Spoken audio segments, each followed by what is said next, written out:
Chris Miles, we're grateful that you're here. Look forward to hearing from you today. Where are you calling in Yeah, from today, Chris? I'm in Utah. I Hey, you actually, are in Utah. this is the first winter I decided to stick around and freeze my butt off. So here I Hey, I am. know a lot of times you're in Mexico or somewhere south, but at least it's kind of a mild winter. Um, Yep. so yeah, let's introduce Chris here real quick. Chris, we're grateful that you're able to be here. This Yeah, might be same one of here. those that you think, well, who is this guy and what is he going to teach me about ranching? Well, actually, quite a bit. And I encourage you to take notes and to really stay engaged. So Chris is one of our 60-minute speaking engagements. We got that right this time, Chris. We're going to give you your whole time and not cut you off mid-sentence like we had to last time. Um, but when we look at wealth creation strategies, what Chris teaches is one of the premier strategies that has been used by people and in all industries and basically, and I don't know how far back, but in modern day, some of the, and you'll talk about who those people are. And it absolutely applies to farming and ranching as well. So we look forward to hearing from you, Chris. Absolutely. Now I'm definitely going to be teaching about farming and ranching today because that's not something I do well. I've got some chickens, but that's about the extent of our homesteading that we've got here. But yeah, I'm going to go ahead and pull this up here really quick. And because I've learned that one, I stay more on target when it's got something visual. And then two, it also helps if you got something to look at too, and not just something, not just my pretty face. Anyways, as Jared kind of knows, I've known Jared now for boy, what's it been 15 plus years now, I think, huh? Yeah, at least. Yep. Yeah, for sure. So, anyways, really excited to be with you guys. As you notice, it says I'm an anti-financial advisor. You can see my shirt here. Oops, well, let me move the mic. There you go. This is what I think about financial advisors. They're people that are paid to sell you crap, not make you more money, right? And that's pretty much what I've noticed over the years with financial advising is that. And the reason I can say that is because I used to be one. I used to be that salesman in a suit back in the day. And I'm going to teach you something that actually really gives results. Because the problem is they always teach you about 30 or 40 years from now, you might have something down the road, right? Spend nothing, save everything, save it forever, and hopefully someday you've got something. And that may or may not work. In fact, it's usually overpromise, underdeliver when it comes to that kind of industry. And so I'm going to kind of expose that a little bit, but also talk about what you can actually do right now that could actually move the needle from a month to month, day to day kind of standpoint. Not just a, hey, I hope I'm going to be smoking hopium and hopefully that someday I'll have something down the road. No, what can we actually do right now? And so that's what I want to talk about how to grow your wealth and your legacy faster, specifically with this one kind of tool, this one specific strategy of infinite banking. And what I want to do is I'll show you a savings where you can actually earn higher returns than the banks, but safer than the stock market. And by the way, even safer than banks right now.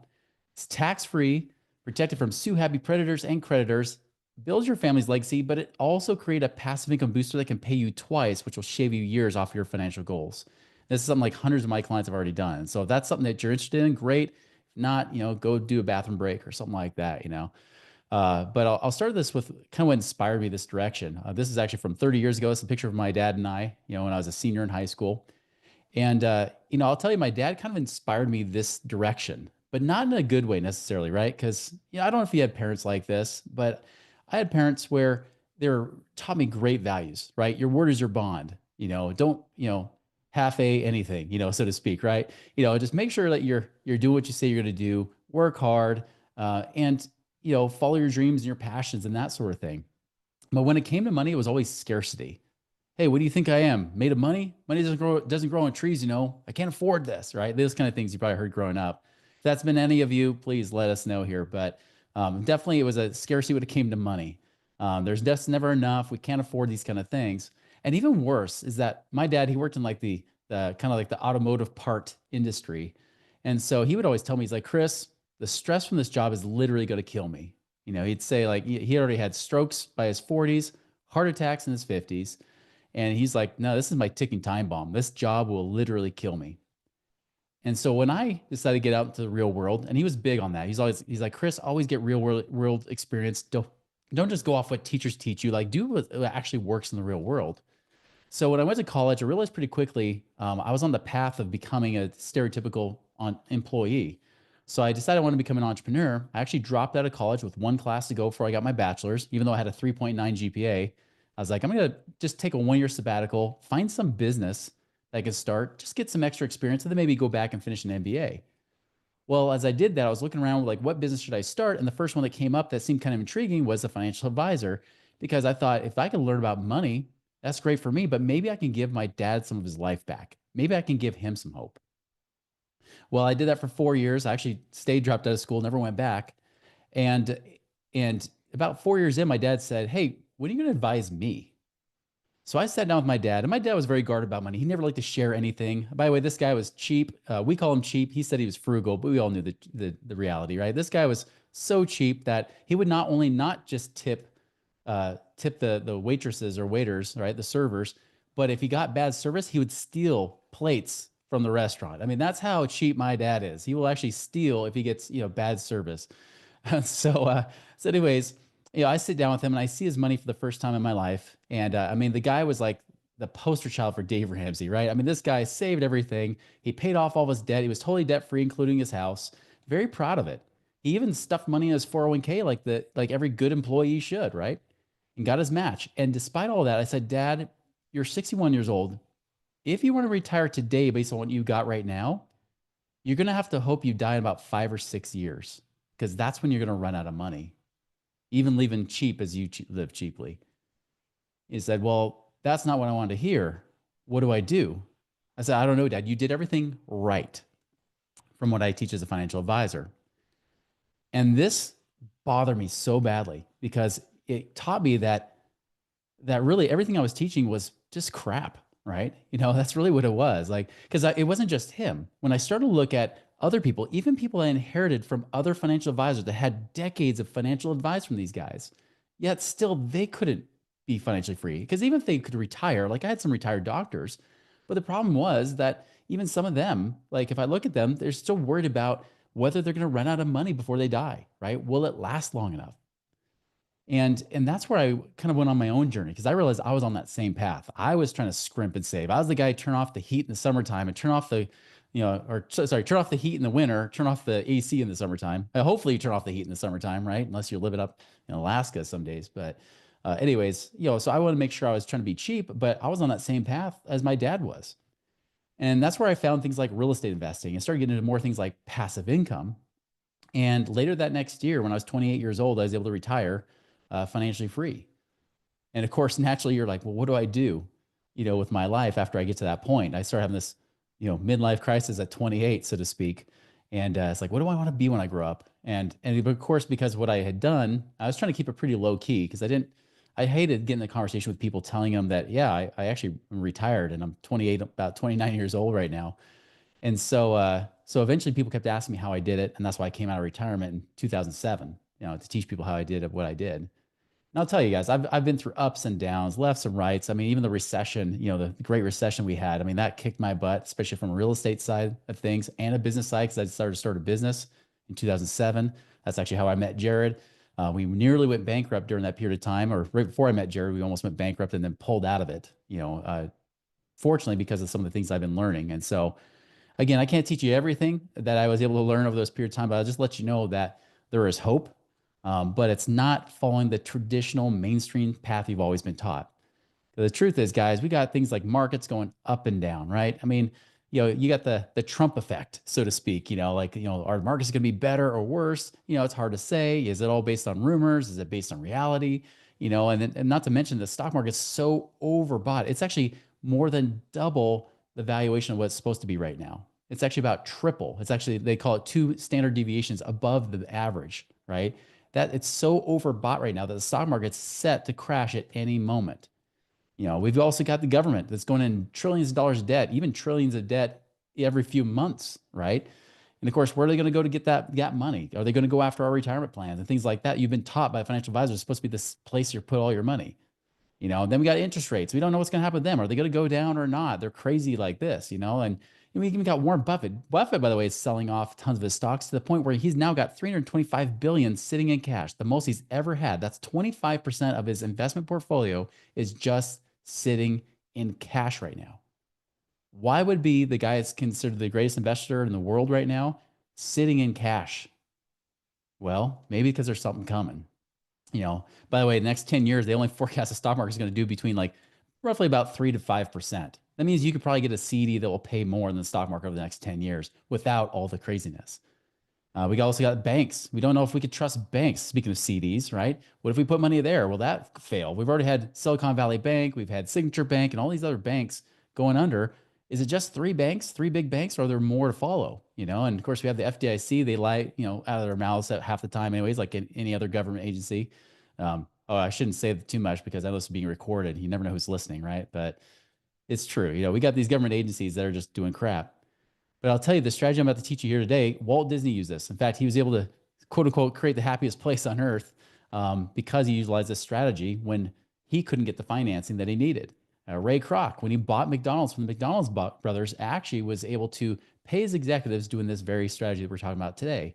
What have they been doing? And of course, where's banks actually storing their money right now? Guess what? It's actually not the bank. I actually know people that own banks that refuse to put money in their banks. But this is where they put it. And we call it, kind of give this like a reference of infinite banking, right? Now, what do we say? This is not actually a bank. Infinite banking, what it is, you're actually using whole life insurance, but not the typical whole life insurance that you hear about all the time, not the one that has a bad rap, like ones that you can lower the cost as low as you can to where you can create a tax-free savings account inside of it. And I'll talk about this wealth wheel in a second and how this all works, because I'll tell you this strategy will not by itself make you financially free. Yes, you can earn more money potentially than even the stock market over the next 10 years, and it's tax-free and protected from, lawsuits and creditors and everything else. But this alone will not make you financially free. This is why we need passive investments. This is why you need things like real estate investing, not just buying a property out in your backyard, but actually buying investments that you can do with other investors where they pay you predictable cash flow, predictable income, sometimes to the tune of at least 10 or 12% a year that they're paying you on those investments. But this works hand in hand with it. When you use it together, it's like throwing a little extra fuel in the fire. It's like that scout fire you created. You throw a little extra, lighter fluid on it just to make it blow up. That's basically what this does. It gives you that little extra flame here when you're trying to create that financial freedom for yourself. And just, most of these guys don't get it. The Dave Ramsey of the world, they don't get it. They try to rip on it. Plus, they got their own agendas anyways, so they just don't teach you what you need to know to make this actually work. But guys like this, as I was talking about guys that were bankers, this guy actually, his grandfather owned a bank. His grandfather taught him about this, and he's like the third generation using the same strategy of this infinite banking. And in fact, I just interviewed him for a second interview on my podcast recently that's going to be airing in a few weeks. And he's like, no, like I use this all the time. Like this is something that is a must in our family, and they've built the wealth over generations because of it. And I'll tell you, not all infinite banking is made equal. You go search this. I mean, YouTube's got tons of stuff on infinite banking. It's kind of a hot topic right now, and you'll get all kinds of stuff. The original book that people reference is usually Becoming Your Own Banker, Nelson Nash Institute. Nelson Nash just passed away a few years back.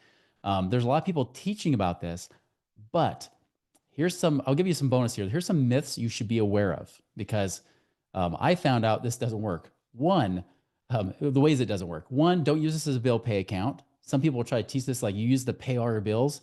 Don't use it for that. Two, I actually don't use this to buy houses and cars like many of them teach about. Primarily because they kind of teach you half-truths about paying yourself back interest, which is actually false. That's not the case. I'll explain that more here as we go along. But just all these little lies that some of these guys try to sell you on this stuff so that they can make more money off of you. This is one big reason why I'm passionate about it because I bought my first policy, this kind of infinite banking policy, back in 2006 when I was about to retire. And I remember the guy teaching it to me. And remember, I was a financial advisor, 4 years, never heard about this before. So even if you've never heard about it, well, you're joining the club. I hadn't either. And even if you have heard about it, you knew more than I did probably as a financial advisor because this was a strategy that wasn't as popular back then. But he started telling me like, this is the way to do it. This is how real estate investors love it. And of course they all seem to. So I bought it hook, line, and sinker. And I remember looking at that policy and saying, wow, this is kind of expensive. Right. And because I'm looking at paying cash in this thing for 2 years and all of it's going to pay for these insurance costs. Because unlike term insurance, which starts cheap and term insurance gets more expensive over time, whole life has this death benefit, but it has this tax-free savings account inside of it too, right? And so I was like, well, if I pay into this, it looks like all my money is going to pay for these insurance costs. He's like, well, yeah, it's front loaded. You pay more up front and then the costs get cheaper over time, which is the opposite of term insurance.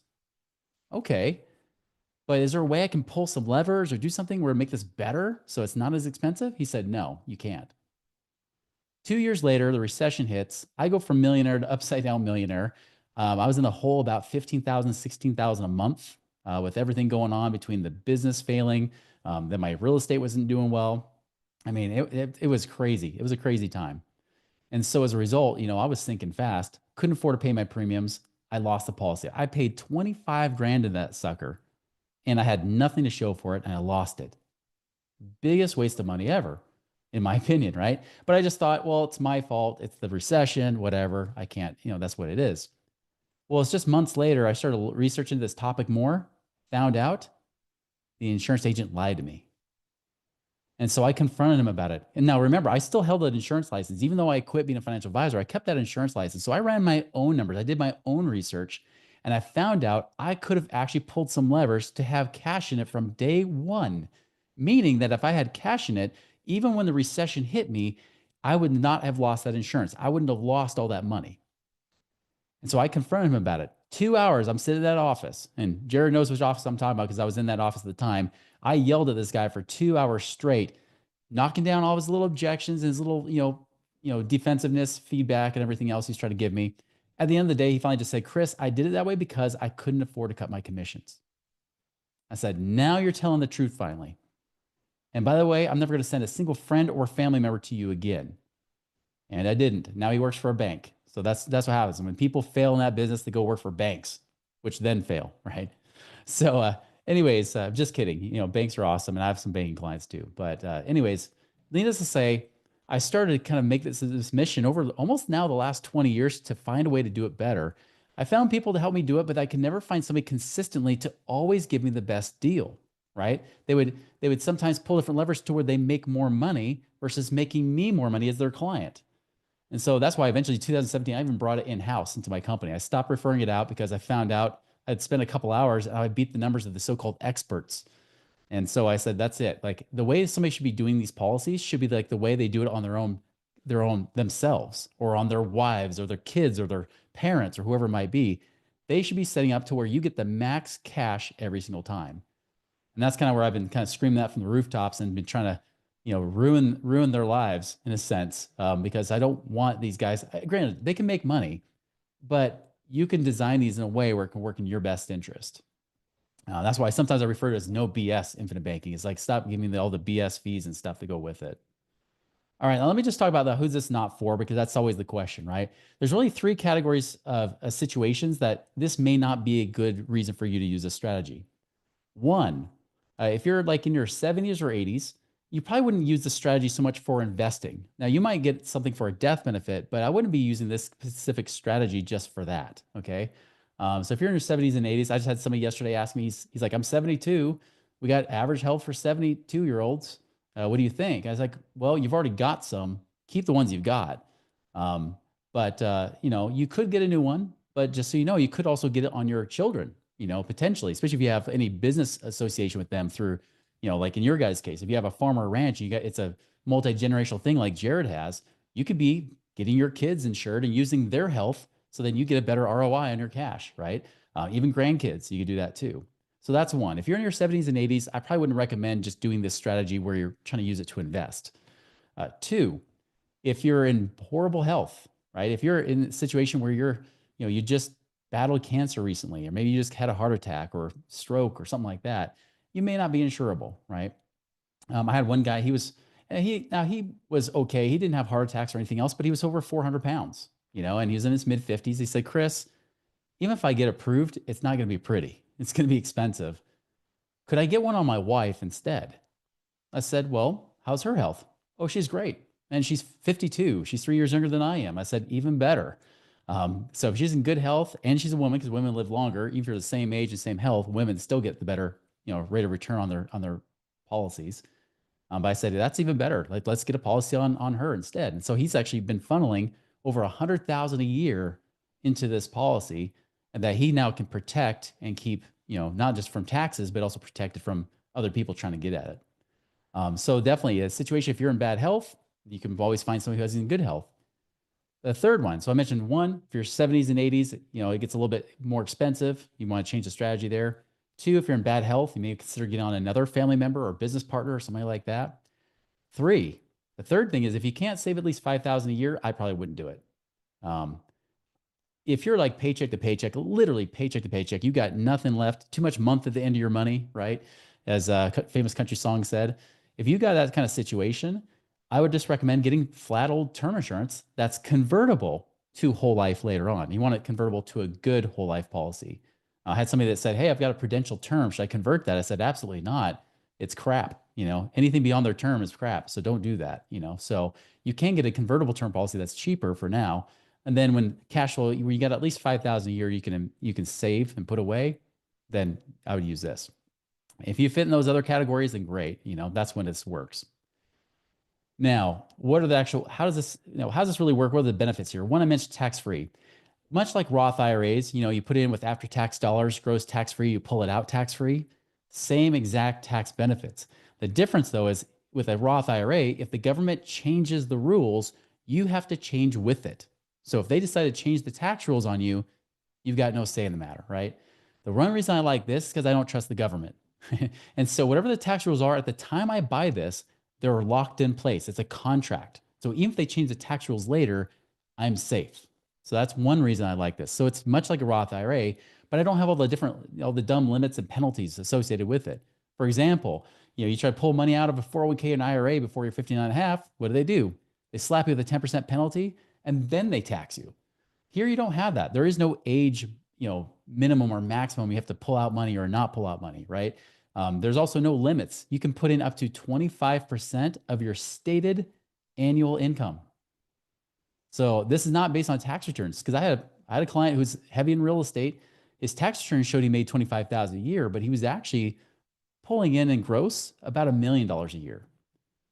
Now, because of that, I said, great, well, let's tell them that you're making $1 million a year because that's pretty much what he was doing. That means you could put in $250,000 a year into this. Where if IRAs, you get capped out usually around 60,000 or so a year, you don't have that problem here in this situation. Not to mention, it doesn't say, if you make too much money, you can't put money in a Roth IRA. You don't have that problem here. You can make as much money as you want, and you're fine. But also, there's definitely that extra, just that extra flexibility. I can get to this money next month if I wanted to, after I set one up. So I don't have to wait till I'm 59 and a half. I can access it whenever I need to. In fact, I'll show you in ways I use it even for short-term benefits. I mentioned protected from lawsuits and creditors. In most states, it's 100% protected from lawsuits and creditors. You can have millions of dollars stored in here and no one can get to it. They can garnish your savings accounts. They can put liens on your properties, but they cannot get to this money. For those of you in California, sorry, California is a blue state. So naturally, they give you only limited protection. But for the most states, it's 100% protected no matter how much you got. This is one part that's pretty cool. I mentioned safer than the bank with guaranteed growth. The reason it's safer is that banks known to fail because they over leverage, right? When they get a little bit, let's like they did in the last recession, right? I mean, we saw them get a little bit loose on their lending practices. And so they started doing subprime mortgages. And then of course they started failing. And we saw a lot of banks go under. We had to have guys like Warren Buffett bail out Bank of America, for example, and things like that. Well, insurance companies don't go out of business. I mean, even the Great Depression back in the 1930s, there was 35,000 banks, cut down to 13,000 by 1935. Insurance companies, only a few ever went out of business.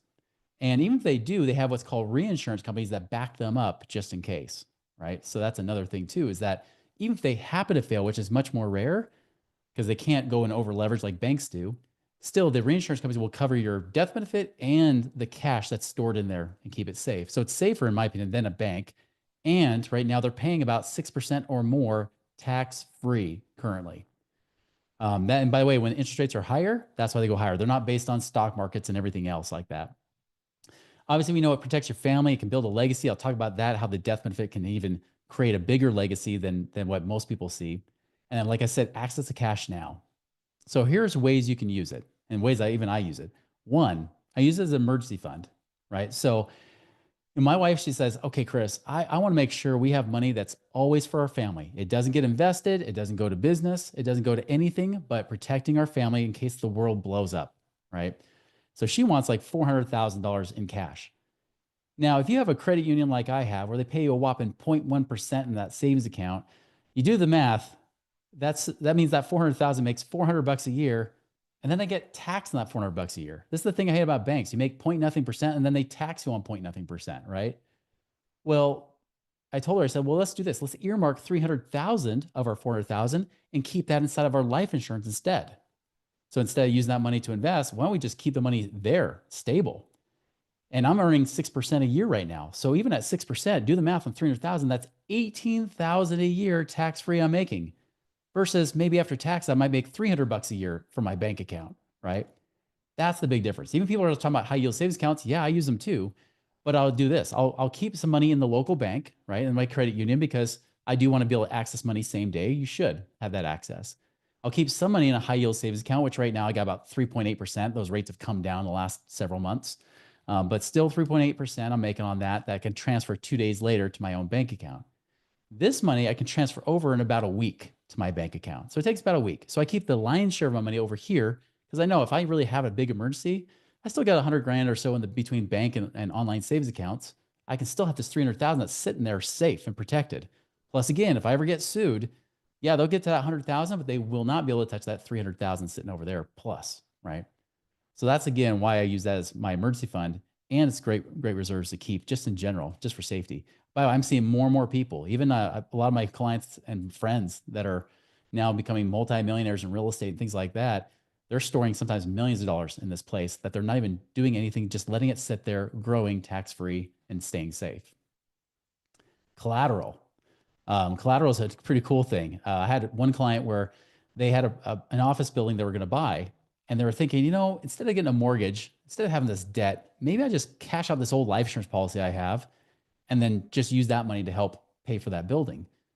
And I said, hold on now, Sparky, before you just go and jump the gun here, why don't you do this? Instead, why don't you go to the bank and see if they'll offer it as extra collateral? Just say, hey, maybe we could put a lien against this, the cash that's sitting in there, not the death benefit, but the cash, right? That tax-free savings account. Let's just see if they'll put a lien against it and maybe give you some better terms. And so he went to the bank. They said, well, yeah, you've already got the building, and yeah, you need some extra cash that's more than what the building's worth, but having that extra collateral gives us more safety. Sure, we'll give you that loan. And in fact, we're going to lower your rate by 2.5%. So he gets this dirt cheap loan for his building. He builds it out. He gets all the cash he needed. He builds it out. And then what happens next? He gets a renter in there. The renter's now paying for his little $1,800 a month mortgage payment on this building. And then as a result, a year and a half later, he goes back to the bank and he says, hey, now the building's done. I've got a renter and everything. Can we take the lien off my life insurance? And they said, yes. And we'll keep the interest rate the same. So they kept the interest rate the same. He still had the same dirt cheap payment that he would never have gotten otherwise had he not used that as collateral, even for that year and a half. So you can actually do that. This is actually what Walt Disney did, by the way. Walt Disney put this up as collateral. He sold off his second home, his vacation home he sold off. And then he went and he put his life insurance cash value, the savings account, not the death benefit, the savings account as collateral. So then ABC would come in with the rest of the money, because ABC was a struggling brand new station at the time. They came in and said, all right, we'll put up the rest of the money to help you build Disneyland. And that's how we created Disneyland from that, just using that as collateral. And you guys know collateral is a big deal, especially with those banks. Extra retirement income. This is one that most people will focus on when they talk about infinite banking, is that it is a tax-free retirement income that you can pull off before you're 59 and a half. So even when I have clients that say, well, I've got this 401ks or these IRAs or whatever I could be using, but I still got to let it sit there till I'm pretty much at least 60. Otherwise, they're going to slap me with all these penalties and stuff for touching my own money. I said, you could do that. Or if you want to have some money faster, because sometimes I get clients that want to retire in their 40s, or even have the option to start pulling off tax-free income in their 50s.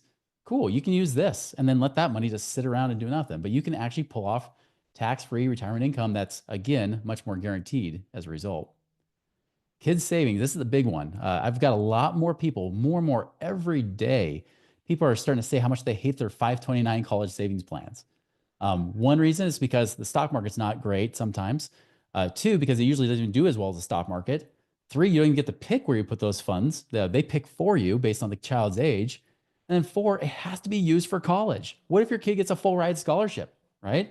What if they get that? What do you do with the money then? What do you do if the kid decides not to go to college? Maybe they decide to become an entrepreneur. Maybe they decide to go into a vocational trade that doesn't require them to go to traditional university. Now you got this 529 plan that they'll penalize you for touching your own money. Once again, this is again why I hate government plans. So we have more people that are saying, let's store money in here. They'll even do it inside their own life insurance, or that might even set up a policy on their own children and start saving money under their age and their insured and everything else. But here's the cool thing, guys. It's not in the kid's name. Although the kid's the insured, you own it, you control it, it's all your money. The kid doesn't have to know about it. The cool thing is this too. If you do apply for financial aid and for college, for any of you guys, I have got 8 kids, and 5 of them are teenagers right now. One's 20, almost 21 years old. So I've got some college age kids and some high school kids. But the nice thing is when you fill out that financial aid form, any money inside this life insurance policy does not count as an asset. So even though in that other example, it counted as an asset for the bank when you want it to count, it doesn't count as an asset when it comes to the IRS for taxes, and it doesn't count as an asset when it comes to getting financial aid from these colleges. Again, you can have multiple millions in here. They don't count it against you. If you got a 529 plan, guess what?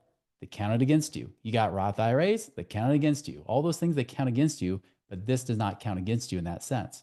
We got a lot of people that store money in here, and then the kid, after they get older, maybe they get subsidized student loans. So then they just let it keep growing and compounding interest while they're paying no interest on their loans in the meantime, going to school. When they're done with college, it could pay off their college, or it could be that first thing that gives them a step up to maybe buying their first home. Maybe it's a nice wedding gift that comes as a surprise. You can actually turn over ownership to them later on. And so it gives you that ability to really kind of be flexible. And I know a lot of you guys probably do have kids like I do. You know that not every kid's the same, right? There's some kids you would trust with money over others, and it doesn't mean the oldest is the most responsible either, does it?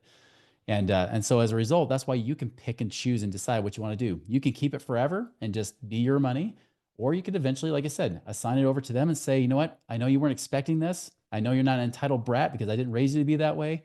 Well, guess what? Here's a bonus to get you started, because sadly enough, the average age for a first-time home buyer is now becoming 38 years old.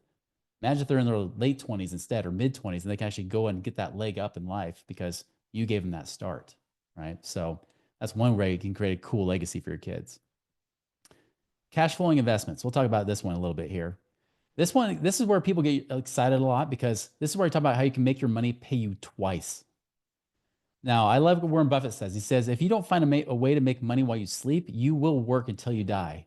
Just like my dad, right? That was the biggest thing, is that he's like, I don't see a way out. By the way, my dad did have to work into his 70s. Before he was finally forced in retirement due to health reasons, right? He had to keep working and saving, because in that traditional retirement, that's all it was offered to him. So passive income is that key to really creating wealth. Arbitrage, let's talk about this. Arbitrage, for those of you who don't know what that is, walk into your bank next time you go in, look up at those they used to be posters. Now they're, little flashing, TV screens, right?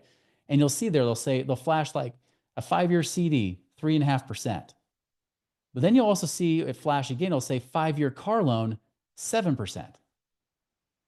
The money that they make between that, where they pay you 3.5%, by the way, banks go into debt to you. Did you know that? Whenever you put money in savings, that's why I always laugh at people that are big Dave Ramsey advocates, because I'm like, well, you realize that banks are the biggest debtors, and they love using debt, and they're a lot smarter than Dave Ramsey is. The ones that are smart even that use debt, because they know they can pay 3.5% to make 7%. They create arbitrage, right? They make more money because they're using your money.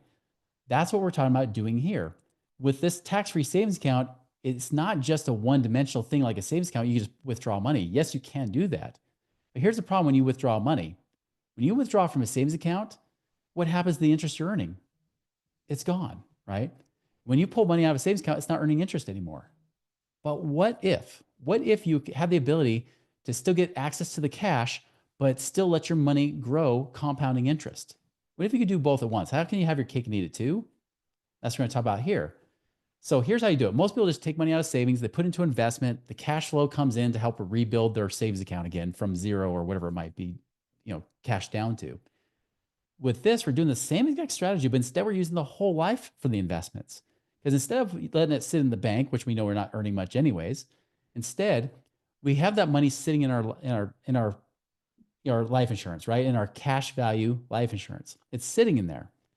Now, what you can do is you could go to a bank or you go to the insurance company and say, hey, can I get a loan against the cash that's in here? Can I get a line of credit against it? By the way, an insurance company will give you up to about 95% of the cash that you have stored in here. So if you have 100,000 sitting in your whole life insurance policy, they'll give you a loan of up to 95,000.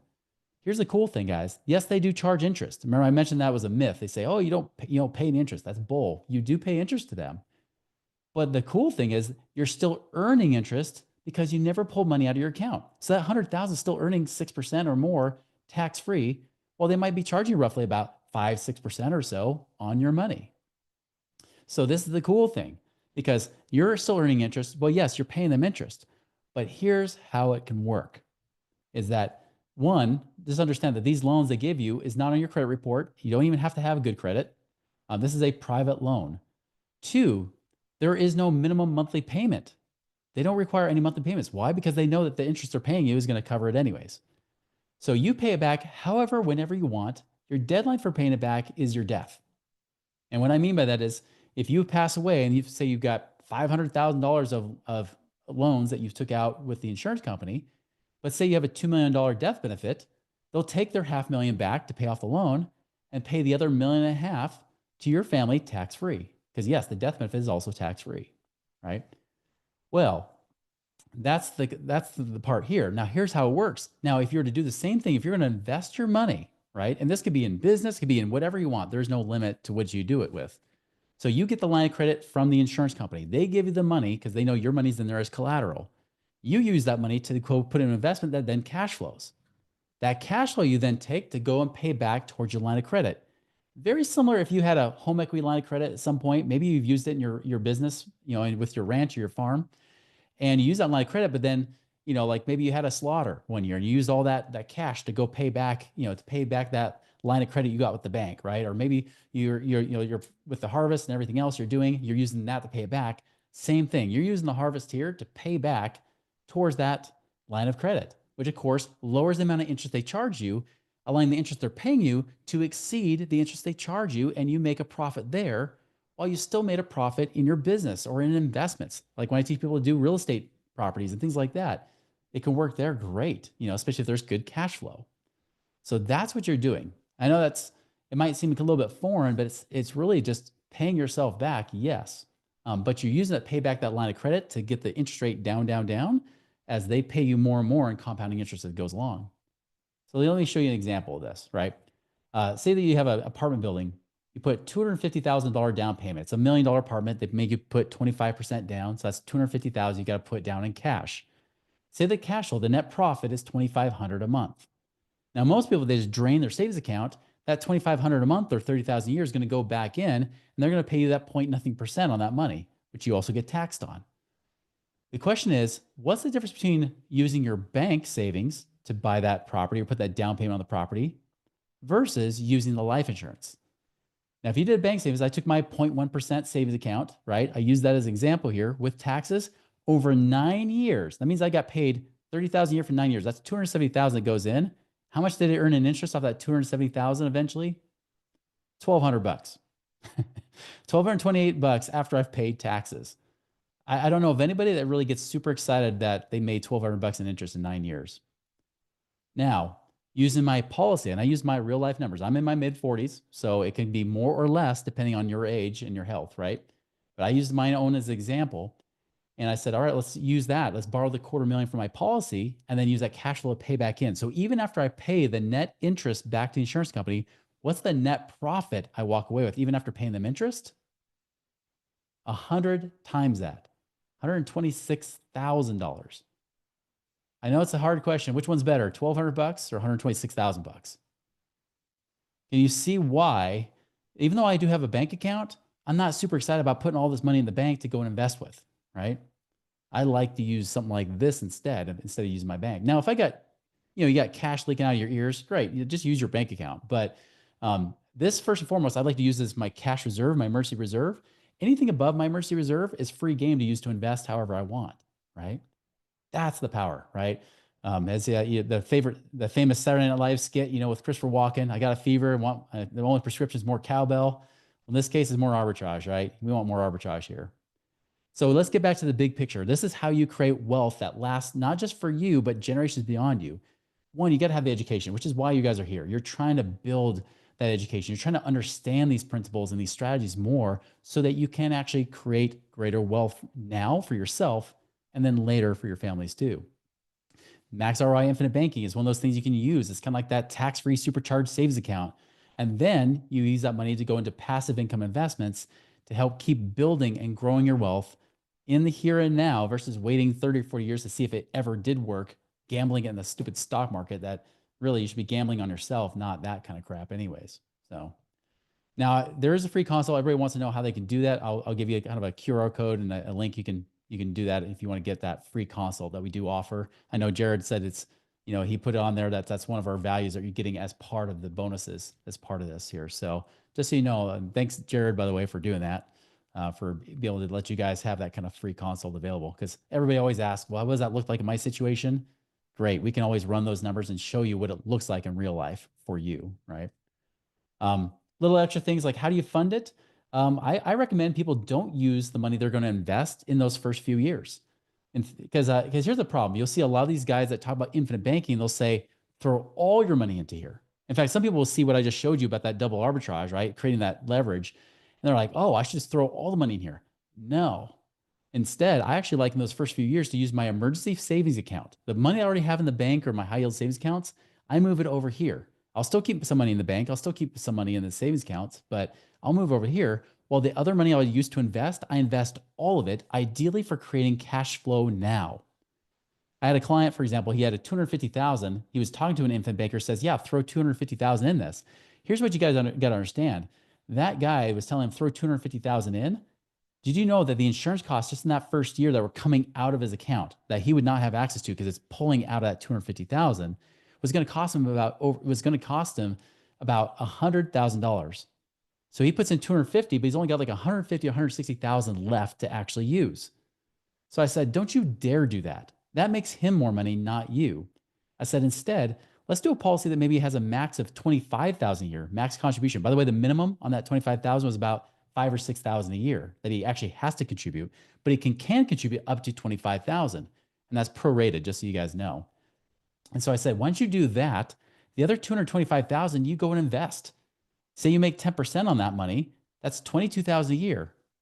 Well, do that for a few years, reinvest. You'll eventually get that over 25,000 a year. Well, after that third year, when the policy is already paying for itself, because there's no net cost come out. By the way, when our costs come out, it's roughly about 20% in the first year that comes out, not 40%, like a lot of those guys show. And that's the most expensive year. By the third year, it already pays for itself.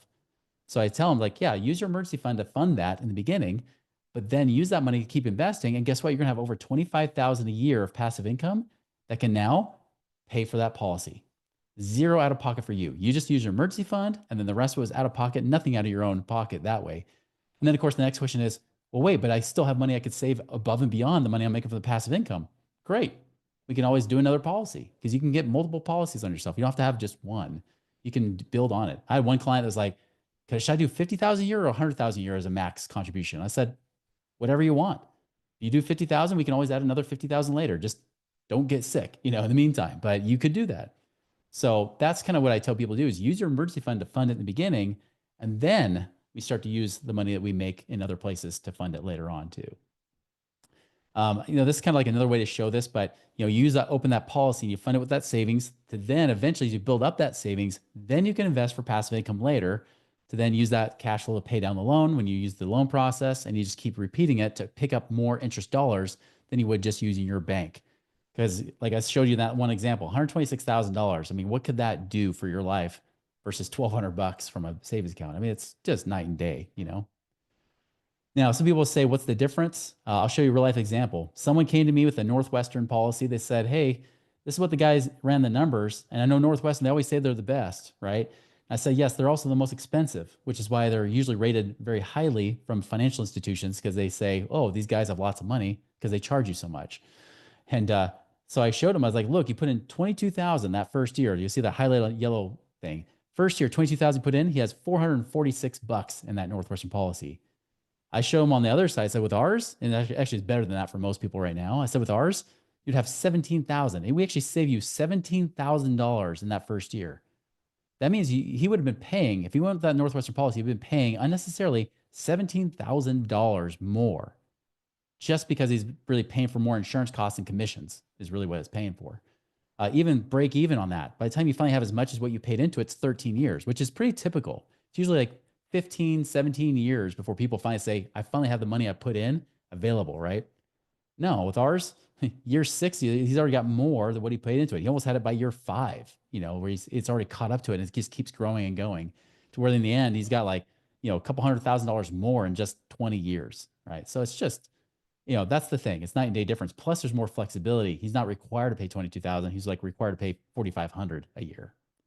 This client, it was a dentist of mine in Minnesota, and they said, "Hey, we've already got policies. Can you review these and take a look?" Which, by the way, that was the question of the month. This month, I've had literally probably at least a dozen people say, "Here's the policies I've already got. Can you review these, see if they're done well?" And I always tell them if they are, I'll let you know. But if not, I'll let you know, right? And in fact, just this week, I had a client, an old client, chiropractic client, that for them, they actually one policy was bad, the other 3 were okay, good enough that I said, don't worry about, right? But we are now replacing the bad policy. In this guy's case, he had a couple of those policies. He was paying $150,000 a year into. When I ran the apples to apples, even though it had new fees up front with starting a new policy, we still in 20 years, it would actually save them and or make them, depending on how you look at it, $2.25 million more, putting in the same money, nothing different other than just making it better. That's why I get so pissed off, right? That's why I get so mad at the stuff that's out there. So again, if you want that free consult, here's a QR code you guys can scan. You might have to use your phone or something like that to scan it, or do a screenshot, whatever you have to do there. That's how you can actually get a free consult here for doing that. And by the way, if you have questions, start putting them in, because I am going to start answering questions here in a minute. Here's also the bit.ly. If you want to just look at the link because you can't get the QR code to work, you have this as well. Maybe we'll put that into the chat just so that you guys have that in there too. But that's where you can go if the QR code doesn't work. All right, so just to let you know, I've had several guys use this for different reasons. I asked them why they use it. Neil here, he's like, I just want less risk exposure to banks and creditor protection in case anybody sues me. Ron, he's like, I was looking at different banks. The banks don't pay me anything. So I went here and I know it's safer than the bank, right? This guy, he's actually 60, at this point, he's actually in his 60s now. He just said, man, I wish I knew about this decades before. He's like, now I'm trying to teach my kids to use this while they're young, because I've got it, but man, this would have been so awesome if I could turn back the clock and done this earlier, Daniel, he's actually in his 60s as well. He said, he's like, my big thing is I want that double duty. I want that double dip, where I can make my money in 2 places at once, so just so also, just kind of extra bonus that you get if you decide to become a client of ours. We also give you that Wealth Accelerator Academy, because people always say, all right, I'm building up the cash in this, but I want to know how to invest it. Like, what can I invest in? What are those alternatives that financial advisors either won't tell you about, or even worse, they just don't know about themselves. They're ignorant to it. That's actually what I teach in this online course that we have. It's kind of an interactive online academy that we have that you can get access to if you ever do become a client of ours. So here's the thing, is really the big thing is unbank yourself, right? Get away from those banks where we have no uncertainty about whether the bank's going to be healthy or not. We just don't know. We can't put all our eggs in that one bank basket, or we're going to lose it potentially, right? Everybody always asks me about the death benefit. I'm going to end on this here, because this is kind of where the legacy continues beyond you. I'm all about creating wealth now, but I also like to create wealth later too. And here's the basic process. I mean, the easy part is setting up a policy, right? The life insurance policy is the easiest part of this. I'll tell you the hardest part is number 2, is building your own wealth, but then teaching your children and your grandchildren how they do it too. I'll tell you the number 1 way to create generational wealth is to teach them. That's why I'm so grateful that Jared's doing what he's doing right now with you guys, because this is what you need. You need that education. You need that ability, so then you can pass it on to them too. Just like I wish my dad knew these things so that I didn't have to learn the hard way of how to actually create wealth for myself. And he didn't have to learn it the hard way either, right? Where he didn't get to create that kind of wealth. But building that wealth and then teaching it to your children. But then you can set up your estate plan, your wills and trusts. You can actually set up in a way, and I know, Jared, I know you've taught on this too, about how do you actually pass it on, pass on your values, not just your money, right? But how do you really pass all that on to everybody? That's essential, you know? And here's how one cool way you can use a strategy as well. It's called it's creating like your own family bank within your family trust. Now, you can get a policy, of course, and your policy could pay to each other as spouses. You can pass on money to each other tax-free, unlimited amounts. But when it passes on the next generation, depending on what politicians vote on, they may only let so much of it not be taxed versus the rest of it will be taxed. Especially when you got a lot of land, you have this big, you already know the taxes already suck when it comes to property taxes. When it comes to passing it on, it can also be a big deal. And so what we do here is you can set up policies not just on yourself, but your spouse and your children, and then all of it pays into the trust. And it kind of works like this. Any of you guys remember GE? You know, we bring good things to life. For those of you old enough to remember that, right? Good old GE. Well, did you know GE used to pay pensions back in the day? Well, how did they pay their pensions? What they did is they actually bought insurance policies on their employees. Because by the way, if you're a business owner, you can actually buy insurance policies on your employees. They would buy these policies, these same policies we're talking about, probably not even as good as the ones we're talking about, but they would buy these kind of policies on their employees. Obviously, they would keep paying into it long term. When the employee got to retirement, they would use that cash tax-free savings account to pay their employees their pension. Well, what happens when the employee dies? That death benefit then pays back to the company, which then replenishes the pension fund, doesn't it? So yeah, they use the cash to pay them out while they're alive, but then when they die, it replenishes all that money they paid out and then some back into their pension fund to keep it going and growing for employee after employee and ultimately generation after generation. You can do the same thing with your family. Same thing.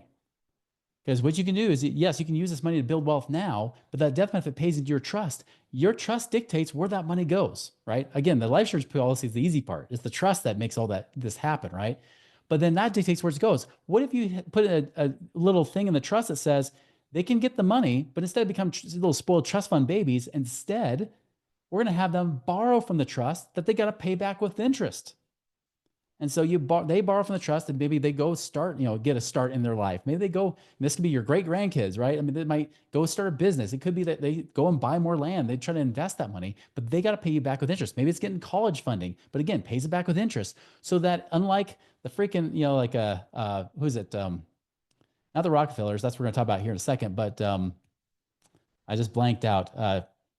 I'm even looking at the TV personality's name, but anyways, I'm gonna remember it randomly. But you know what I'm thinking of, say, Jared? The other wealthy family, not Rockefellers, Vanderbilt. The ones that lost it. Oh, yeah. Besides the Hiltons, like Paris Hilton, although she's done a pretty Yeah. good job building it too from her brand. But I remember Anderson Cooper is actually grandson of that. He only inherited I think it was like 100 grand or something like that. But anyways, those guys, they lost all their money because they just passed on money and then they didn't know how to create it, right?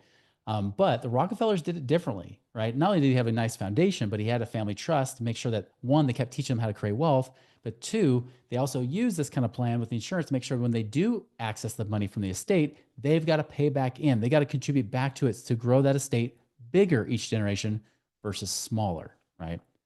Speaking of John D. Rockefeller, what's interesting is that this guy was 38 years old, controlled 90% of the oil refineries, richest man in the US by age 50. But what many people didn't know is 3 years later, after becoming the richest man, all the doctors said he was about to die. He had lost all of his hair. He couldn't sleep. He couldn't smile. He literally was living on soup and crackers. The guy looked like the living dead.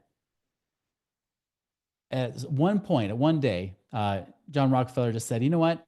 I'm the richest man in the world. And what did it buy me? I became the richest. Yay, I got all these accolades. But at the end of the day, I'm still going to die. I can't take it with me. So what? And so one day he finally made a decision. He said, you know what? Enough. I'm going to start giving my wealth away. So he created the Rockefeller Foundation. By the way, that Rockefeller Foundation is actually the thing that started to fund penicillin, the discovery of penicillin and the uses of it in medicine and things like that. So that Rockefeller Foundation he started. What's crazy though is that he did become the first billionaire eventually. He actually lived 45 years longer.